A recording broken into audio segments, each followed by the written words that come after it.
Hi, I'm Shravan Kumar. Very happy to be associated TEDx and PO Bull Ready Public School Youth. I think it's actually an honor to be here among you all creative minds with a lot of creative impulse and an ejection without a full stop or it. Today, when people from the school came and held up telling that the theme is pinkish sky, we raised our eyebrows at studio. You know why? The reason is not the color. It is about imagining something which is beyond blue. Everybody looks at sky which is blue, but when you're looking something which is beyond a particular color is either pink or purple. So when you say pink, I say pink of imagination, pink of thinking, pink of culture, pink of being beauty.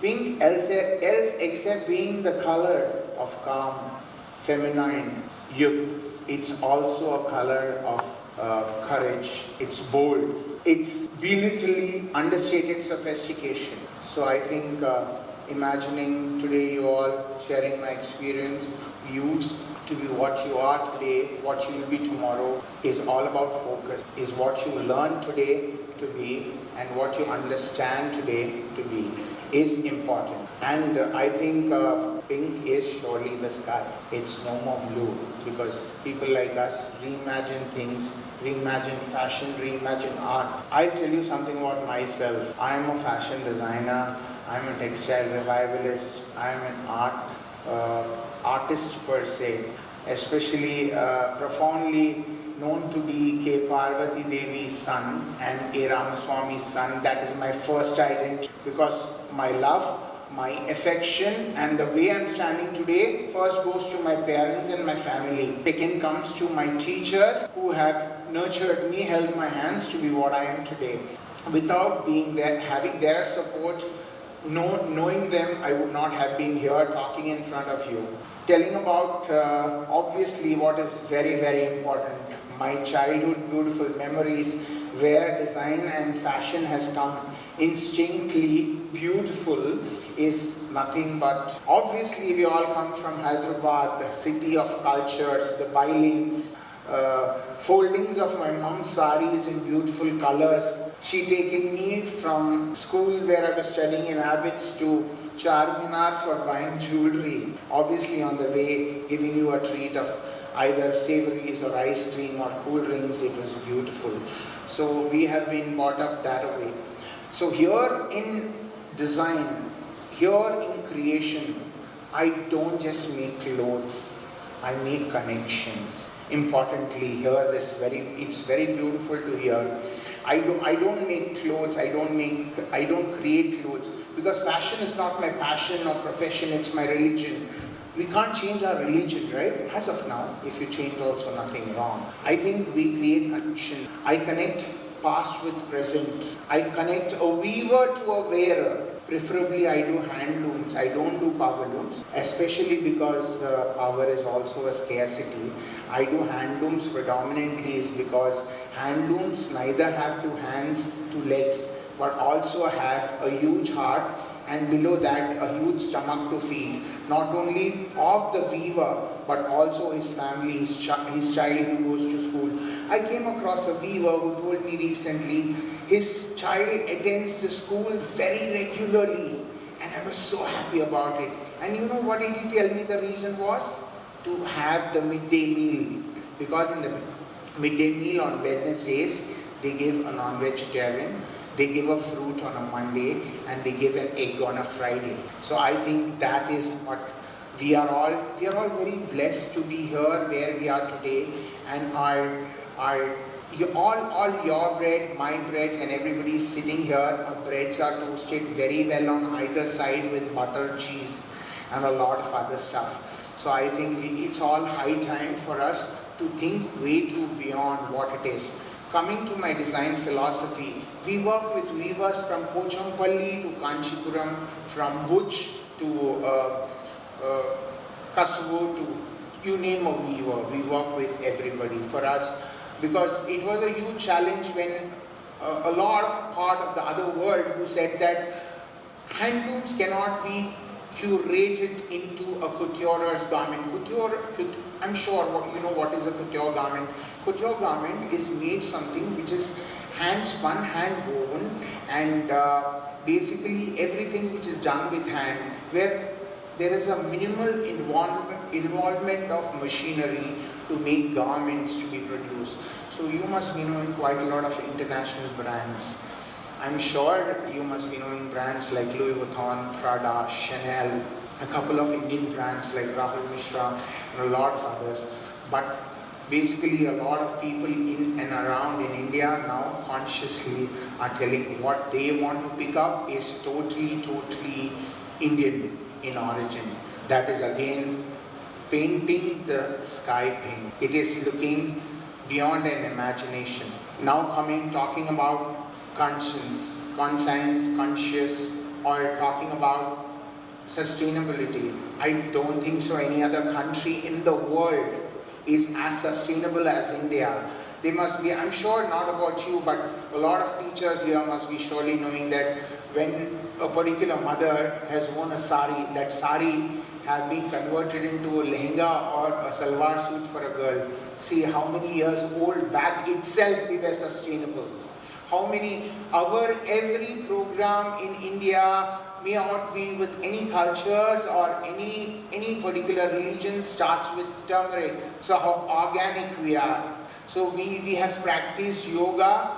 The way we sit and eat on the ground is a pose of yoga. So we have been organic. We have been doing yoga. So the world is coming back and teaching us what we were doing it since our childhood. So there is a huge prospects of recoloring the sky pink than anybody else. And coming to the new dreamers, like children like you, I think very important that this is a very huge turning point of our life. I think everybody must be putting across a word for you. Somebody who's your guru must be trying to help you out there. Still, schools in India is a spoon feed. The spoon feed is beautiful, but try to actually feed from the spoon, right from the vessel, knowing how much time it took for the teacher to make the food feed you, which is very important out here. People do not understand. So don't make your life easier. Don't make life easier. Take a tough way. I don't think so. Easy way also people get success, but you will not get content. I think for me it's very important. Looking up. Today I would say that please look up in the sky. It's a mirror. You will see all the vision, all your dreams. See up there and look up there, imagine, manifest, work for it. Know, understand how you relate to things than others relating to your problems. Everybody has problems. I came across problems. When I started my career, I will tell you, I'm sure a lot of people might be knowing that, when I started my career, I was supposed to be a doctor. I got my MSET rank, and it was very tough for me. It was not very tough for me to convince my parents to be saying that yeah, I want to go into not the physical body sciences or anatomy sciences, I want to go into design sciences. The relation to the ratio was very tough. So a lot of people came and told my mother, in a very typical, I'm a Malayali, so they told in a typical Malayali way that, oh, your son is going to be a designer who's a sophisticated tailor and who's going to be making clothes. But the same people might be a couple of years back, before she passed away, they took an appointment for me. So I think it made her day. That was very important. I think it is very, you need not be true to your friend, you need not be true to your family, don't be true to your teacher, don't be true to your colleague, true to be yourself. Today, I think every minute counts at this turning point of life. I'm sure Obul Reddy being Obul Reddy, you guys are there and you are under the proper umbrella. You're being guided really well. And I'm sure TED coming all the way here, they must have seen that kind of quality or whatever. We are going to take it to another level altogether. So I think for the growing people, don't stop at inhibitions. Continue what you're doing. I know you will fall down. You'll be lame. You'll be blamed more than anything. You'll be blamed for not being there. I think my journey is how there is two-way road. I'm on the other side of all the designers. If I succeed, everybody will follow me. Otherwise, I'm not ashamed to follow them. But I know my route. There is a legacy. There is a path to follow. There is an understanding in between your heart and mind. Everybody must have heard about a gut feeling, that what are you going to be doing next. I'm sure everybody here must be thinking that, okay, tomorrow I'm going to be a pilot. How is it going to be? So are you very sure? How many people I ask this question when I'm a color psychologist and a fashion psychologist by profession. I did it from London School of Fashion. The first thing what came to our mind was what I don't want.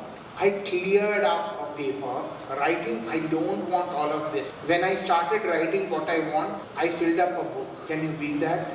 It was so very tough for me to know what I want. But I was very clear about what I don't want. But of late I think so, please make your clear chart of success saying that what you want, what you don't want, which is again a very huge subject per se. And I think you can make it a better sky to be painted, and nobody can take you up there knowing what is there in the pipeline. Coming to a lot of other stuff, like when people come and ask me that, okay, Shravan, there is designing, we do designing, we just do clothes. A lot of people who read economics get into designers, they start funding companies. There are a lot of people who learn design, they be editors of huge magazines. There are a lot of people who read design as sciences, they start teaching as a profession. A lot of people who read design, they do merchandise. Now AI coming to your way. I'm so happy that a couple of my viewers take help of AI to actually draw the sheet of graph, and coming to see a lot of people in this particular community of weaving. A lot of weavers have taken back step. Their children don't want to be doing this particular per se art. So a lot of Indian art which is there, it took us nearly 2.5 to 3 years to revive a weave called Alabama. It took us nearly 2.5 to 3 years of weave to revive something called Telia Rumal. It started in Kolkata, and now it is practiced a lot in Puttapaka, a village near Pochampalli. So a lot of things which were very, very tough, but a lot of artisans, a lot of jargons of people telling us how they are going to be doing and what they are going to be doing. I think it's going to be solving a lot of problem, and solving a lot of problem of weavers, and not this particular art getting endangered. I think culturally we are so huge. Culturally, I don't think so. No other country in the world is as steeped as we are in history. I think a lot of we have a past which is so much to study. I think out of 1 to 99, if we start studying, I don't think so 3 of my lives or 4 of my lives are going to be enough. There is so much. And I also want to be talking today a lot to you all about something called R&D, research and development. I'm sure you all know about patents. Patents in India still are not about. In India, if I make a particular sari, it is so very, very tough for me to patent a sari. I can't patent a piece of sari, but I can patent the process of making it. That is why we take a lot of patents. I can't make a per se sari to be patented. The way the sari is, the process of making it is patented. By the way, this is for all the girls out there. We go by a theme called wear a sari, save a weaver. You know why? Because no other garment in the world is as forgiving as a sari. It is just plain fabric which is 5.5 meters, which can drape anybody and everybody. It does not have a shape like small, medium, large and XL. You guys can go and ask your mother, which is very, very tough. It is to make this kind of garment, see anywhere in the world, you might be having a toga. I'm not against Egyptian culture or Greek culture. It must be a toga or anything, but that fabric is not as forgiving as a sari. But sari is the most forgiving garment. It says it adorns a woman who's in her trimester, which is 9th month pregnant, to a lady who's just 10, 12 year old. Sari is such a beautiful garment. So it's my humble request out here, please wear handlooms. Either has told that diabetes is being taken care. It is being done by a lot of scientists and a lot of people, a lot of weavers who are working in a lot of part of coastal India towards making this particular piece medicinally valuable. So it's been given the name called Ayur Vastra. Yeah, thank you so much.